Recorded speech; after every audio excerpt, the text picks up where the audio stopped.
आपको नहीं लगता कि हमें तो सबको उम्मीद थी कि ऑस्ट्रेलिया के साथ जिस तरह की परफॉर्मेंस सामने आई है तो अच्छा खेल रहा है पाकिस्तान? असल में विकेट्स बहुत चेंज है। वो टूर्नामेंट जो था, जो सीरीज़ थी इनफैक्ट ऑस्ट्रेलिया की, वो पाकिस्तान की होम कंडीशन में थी और उस वक्त हमारी बॉलिंग की स्ट्रेंथ को देखते हुए ही विकेट्स जो थी वो प्रिपेयर की गई थी। लेकिन अब जो आईसीसी का इवेंट है उसने, और कहना तो नहीं चाहिए लेकिन पाकिस्तान के तमाम सीनियर जो फॉर्मर क्रिकेटर्स हैं वो भी इस बात को कर रहे हैं कि उन्होंने अपनी लाइफ में कभी श्रीलंका में ऐसी विकेट नहीं देखी जो पाकिस्तान और नेदरलैंड्स के मैच में थी। I mean green top.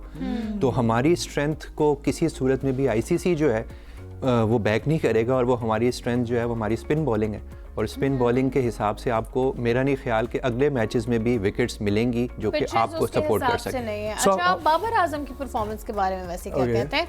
लोगों को जितने लोगों के इसरार पे उनको टीम में शामिल किया गया था, अब लोग उतने ही दिल बर्दाश्त नजर आ रहे हैं। जी जी, मैं इसमें थोड़ा सा जो है ना वो डिसएग्री करूंगा आपकी बात से कि लोगों के इसरार से। उसकी रीज़न ये कि लेकिन लोग तब भी डिसहार्ट हुए थे जब उनको टीम का हिस्सा नहीं बनाया था और उसका प्रूफ हमें मिल गया था एशिया कप में, जब पाकिस्तान की टीम जो है वो बिल्कुल भी सस्टेन नहीं कर सकी और 3 के 3 मैचेस जो है उन्होंने हारे। बाबर आजम इस वक्त जो है वो वर्ल्ड का हाईएस्ट रन गेटर है इन T20 इंटरनेशनल। उन्होंने विराट कोहली और रोहित शर्मा जैसे ग्रेट प्लेयर्स को भी जो है वो ओवरकम किया। तो ये कहना कि लोगों के इसरार पे थोड़ा सा ज्यादती हो गई, सही बात है। लोग उससे डिसहार्ट हुए थे, प्यार कर रहे थे कि क्यों नहीं है एडेड, तो दैट्स व्हाई उनको जाहिर है और उन्होंने भी परफॉर्मेंस देखी। हाँ, उन्होंने भी परफॉर्मेंस देखी तो ऐड किया गया। लेकिन एडिशन के बाद आपको क्या लगता है उनकी जो है परफॉर्मेंस हमें फर्स्ट से अगर हम प्रेडिक्ट करें कि आगे के मैचेस में कैसी होगी? देखिए, T20 में प्रेडिक्शन तो ऐसा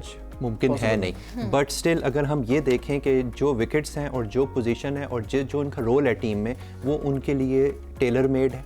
4 नंबर जो है वो उनको ज़्यादा सूट करेगा as compare to as a power heater.